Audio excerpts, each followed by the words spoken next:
جب نہیں ملتی کہیں سے بھی سکون کی دولت، تیری محفل تیرے دیوانے سجا لیتے ہیں،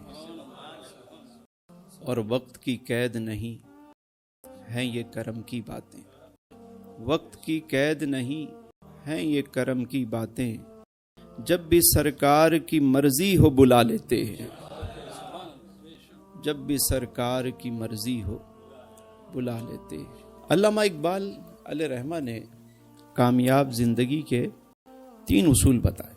فرمانے لگے کہ یہ 3 تلواریں اگر آپ کے پاس ہوں تو زندگی کا جہاد آپ کے لیے آسان ہو جائے، اس راہ میں آنے والی ساری مشکلات کو آپ آسانی سے پار کر لیں گے۔ پوچھا گیا کون سی؟ تو فرمانے لگے یقین محکم۔ پہلی تلوار کے بارے میں بتایا کہ یقین جو ہے وہ آپ کا محکم ہونا چاہیے۔ یقین ہی وہ طاقت ہے، ساری روحانیت کا اگر خلاصہ آپ نکالیں گے تو وہ یقین ہے، ساری عبادات کا آپ خلاصہ نکالیں گے تو وہ یقین ہے، دین کا خلاصہ نکالیں گے تو وہ یقین ہے۔ اگر یہ یقین کی دولت کسی کو مل گئی وہ زندگی میں کامیاب ہو گیا۔ ایک ہوتا ہے شک اور ایک ہے یقین۔ بعض لوگ بے یقین نہیں ہوتے لیکن شک میں مبتلا ہوتے، وہ بھی بے یقینی ہی کی ایک قسم ہے۔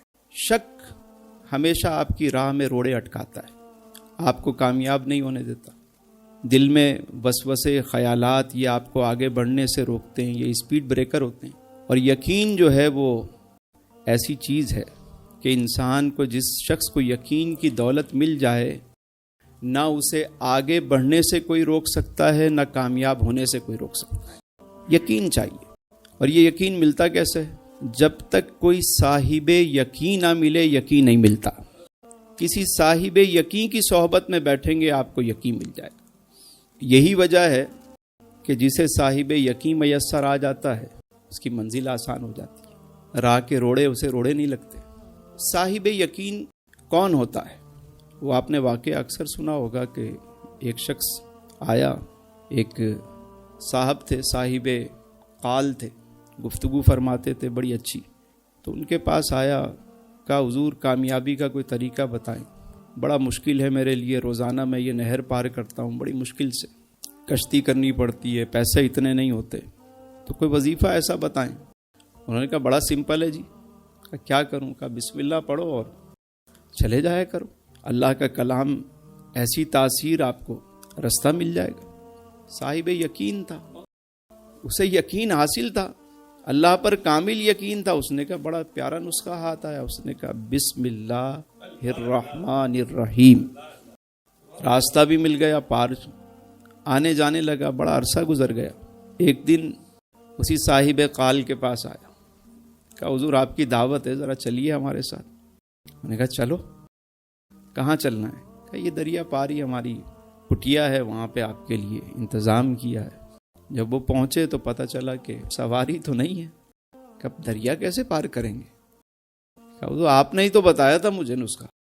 کہ کیا بتایا تھا؟ کہا اس طرح بتایا تھا، میں تو روز یہیں سے آتا جاتا ہوں۔ اب تو ان کا سانس اوپر کا اوپر اور نیچے کا، کیونکہ یہاں صاحب قال بہت ملیں گے، بڑی بڑی باتیں کرنے والے بہت ملیں گے، صاحب حال اور صاحب یقین بہت مشکل سے ملے گا۔ تو جیسے ہی انہوں نے کہا کہ آئیے میرے پیچھے، یہ دیکھیے رستہ کیسے بن گیا۔ کہا ہاں رستہ تو بن گیا۔ کہاں ہے؟ جیسے ہی اس نے پاؤں رکھا تو وہ تو ہوتے کھانے لگا اندر پانی میں۔ یقین نہیں تھا۔ یقین کی منزل بہت بڑی منزل ہے۔ دشمن سامنے کھڑا ہوا ہے، غار کے دہانے پہ دشمن کے پاؤں نظر آ رہے ہیں، ان کی گفتگو سنائی دے رہی ہے۔ سیدنا صدیق اکبر کہتے ہیں یا رسول اللہ یہ تو بالکل قریب آ گئے، یہ تو بالکل دہانے پہ آ چکے ہیں۔ تو میرے حضور نے کیا فرمایا؟ صاحب یقین نے کیا فرمایا؟ فرمایا لا تحزن ان اللہ معنا، اے میرے صدیق نہ گھبراؤ، اللہ ہمارے ساتھ ہے۔ یہ یقین کی دولت تھی کہ صاحب یقین کے ساتھ رہتے رہتے صحابہ کرام کا جو یقین کا عالم تھا کہ سیدنا فاروق اعظم ایک رکا جو ہے دریائے نیل میں ڈالتے ہیں تو وہ رواں ہو جاتا ہے، یقین کی طاقت تھی۔ تو یقین جو ہے وہ بڑی دولت ہے۔ کوئی بھی کام کریں، کوئی وظیفہ پڑھیں، کوئی چیز کریں، یقین سے کریں، کام ہوگا۔ ہو سکتا ہے کہ پہلے دن نہ ہو، یہ بھی ہو سکتا ہے، کیونکہ علامہ اقبال نے جو بات کی فرماتے ہیں یقین محکم عمل پہم محبت فاتح عالم، کہ اگر یہ دو چیزیں آپ کے پاس پہلے آ گئیں کہ یقین محکم بھی مل گیا آپ کو اور عمل پہم، مسلسل تسلسل کے ساتھ اگر آپ عمل شروع کرتے ہیں، کوئی بھی کام کریں تسلسل کے ساتھ کریں۔ ایک شخص آیا بابے کے پاس، کہا حضور مجھے کوئی اسم اعظم دے دیں، کوئی ایسا وظیفہ دیں کہ میرے لیے منزل آسان ہو جائے۔ آپ نے فرمایا پڑھو الف۔ اس نے کہا الف، کہا بس جاؤ اس کو پکاؤ، جب یہ پک جائے تو آ جانا۔ کہنے لگا حضور یہ پکے گا کیسے، اس کو کس آنچ پہ پکانا پڑے گا؟ فرمانے لگے نہیں بھائی اس کو پڑھتے رہو، الف الف الف الف الف الف، چلتے پھرتے اٹھتے بیٹھتے روزانہ پڑھو، اور روز گھر کے پاس جو نہر ہے اس پہ پاؤں رکھ کے دیکھنا، اگر ڈوبنے لگو تو ابھی الف تمہارا پکا نہیں ہے، پھر پڑھنا شروع کر دینا۔ جس دن پاؤں رکھو اور ڈوبو نہیں تو سمجھو کہ الف پک گیا۔ وہ پڑھتا رہا، کئی سال گزر گئے۔ ایک دن اس نے پاؤں رکھا تو پاؤں اوپر ہی تھا، اس پہنچ گیا، کہا حضور الف پک گیا، آگے کی بات کریں۔ تو فرمانے لگے اب آگے کی تجھے ضرورت ہے؟ کہنے لگے نہیں، اب راز مل گیا مجھے۔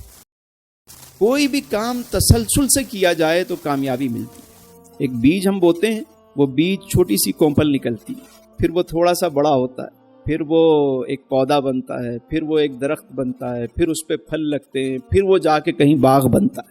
ہم کیا کرتے ہیں، ابھی بیج بویا، چند مہینے گزرے نہیں کہ اس پہ پاؤں رکھتے ہیں، یار کچھ ہو نہیں رہا، یار یہ بڑا نہیں ہو رہا، یہ کام چھوڑو دوسرا کام کرتے ہیں۔ اب دوسرا شروع کر دی، پھر تیسرا شروع کر دی، نہ ادھر کے رہے نہ ادھر کے رہے۔ کوئی بھی کام کریں ایک کام کو پکڑیں، بلکہ آج تو ریسرچ یہ بتاتی ہے کہ 10,000 گھنٹے یا 10 سال کسی کام کو جب آپ دیتے ہیں تو وہ کام سمجھو کہ آپ اس کو گھول کے پی لیتے ہیں، پھر وہ کام آپ کو خود بتاتا ہے کہ اس کے رموز کیا ہے۔ ہم تو 10 گھنٹے کے بعد ہی پورے ہو چکے ہوتے ہیں، ایسا ہے نہیں ہے۔ چند مہینے گزرتے لوگ آتے ہیں، کوئی کام بتائیں، کام بتایا، ابھی اسٹارٹ کیا، اسٹارٹ اپ ہے، تھوڑے دن کیا ہوا بیٹا، وہ چھوڑ دیا، وہ سمجھ نہیں آ رہا تھا دوسرا۔ تو بھائی اتنی جلدی کیسے کوئی کام سمجھ آئے گا؟ کوئی بھی کام اتنی جلدی کیسے سمجھ میں آئے گا؟ حکیم لقمان جب چلتے تھے تو فرماتے تھے کہ جڑی بوٹیاں مجھے خود کہتی ہیں کہ آؤ ادھر، ہم اس کام کے لیے بنے ہیں۔ ایک وقت ایسا آ جاتا ہے جب آپ اپنے کام میں اتنا منہمک ہو جاتے ہیں کہ کام خود بتاتا ہے کہ میں اس کام کے لیے، چیزیں خود بولنے لگتی ہیں آپ۔ اب دیکھیں نا، کسی بھی فیلڈ میں آپ جس فیلڈ میں جا رہے ہوتے ہیں اس کے اندر اگلی چیز آپ کو خود بخود سمجھ آنا شروع ہو جاتی، آتی ہے یا نہیں آتی؟ عبادت کے معاملے میں یہاں ہم آتے ہیں، آپ تسلسل سے صرف آتے رہیں، جمعرات کو کچھ بھی نہ کریں، آپ صرف آ کے بیٹھنا شروع کر دیں، بیٹھنا شروع کر دیں، کچھ بھی نہ کریں آپ۔ اگر کچھ عرصے بعد آپ کے آس پاس والے بولیں گے کہ آپ میں تبدیلی آنا شروع ہو گئی، اور کچھ نہیں، آپ کی سوچ بدل جائے گی، بندہ وہی ہوگا، سوچنے کا زاویہ بدل جائے گا۔ عمل پہم جو ہے، تسلسل کے ساتھ کوئی عمل کرنا، یہ دوسری بڑی جو ہے وہ خوبی ہے انسان کی۔ پہلی خوبی کیا ہے؟ یقین محکم، اور دوسری عمل پہم، تسلسل کے ساتھ۔ اللہ کو وہ عمل زیادہ پسند ہے جو اگرچہ تھوڑا ہو لیکن مسلسل ہو، تھوڑا ہو۔ وہ ہمارے بزرگ بتاتے ہیں کہ صاحب کہ استقامت بڑی ہے کرامت سے۔ ایک بندہ ہے ہوا میں اڑ کے دکھا رہا ہے آپ کو، بھائی وہ تو پرندے بھی اڑتے ہیں، پانی پہ چل کے دکھا رہا ہے، بھائی وہ تو مچھلیاں بھی تیرتی ہیں، یہ کون سی بڑی بات ہے؟ کرامت تو یہ ہے کہ آپ مسلسل وہ عمل کر رہے ہوں، استقامت ملی ہوئی ہو آپ کو، یہ کرامت ہے۔ ایک شخص ایک بزرگ کے پاس آیا کہ میں نے بڑی کوئی کرامت نہیں دیکھی آپ کی، 2 سال 3 سال رہا اور کہنے لگا حضور مجھے اجازت دے۔ میں تو چلیا، کتنے چلے ہو تسی تے وڈیاں وڈیاں گلاں کر دے سی، کہ نہیں حضور مجھے اجازت دے، میں جا رہا ہوں۔ کہا ہوا کیا؟ کہ میں نے سنا تھا آپ بہت بڑے پیر ہیں۔ پھر کہنے میں نے اتنے عرصے میں آپ کی کوئی کرامت نہیں دیکھی۔ کہا اچھا؟ تو فرمانے لگے اچھا یہ بتاؤ ایک بات کا مجھے جواب، کیا کبھی کسی فرض کو ترک کرتے ہوئے دیکھا ہے؟ کہا نہیں۔ کسی واجب کو چھوڑتے ہوئے دیکھا ہے؟ فرمایا نہیں۔ پھر فرمانے لگے کہ بیٹا اگر تو ہوا میں بھی کسی کو اڑتا ہوا دیکھ اور اسے تاریک شریعت پائے تو وہ ولی نہیں ہو سکتا، وہ شعبدے باز ہو سکتا ہے۔ ولایت کی یہ علامات نہیں ہے کہ وہ آپ کو اڑتا ہوا نظر آئے یا وہ تیرتا ہوا نظر آئے یا وہ مطلب یہاں سے کبوتر نکال کے دکھا دے۔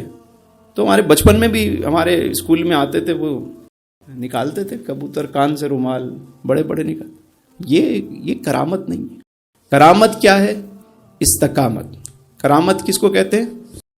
تسلسل کے ساتھ کھڑے رہنا، اپنے کام میں لگے رہنا، مسلسل تسلسل کے ساتھ اگر آپ عمل شروع کر دیں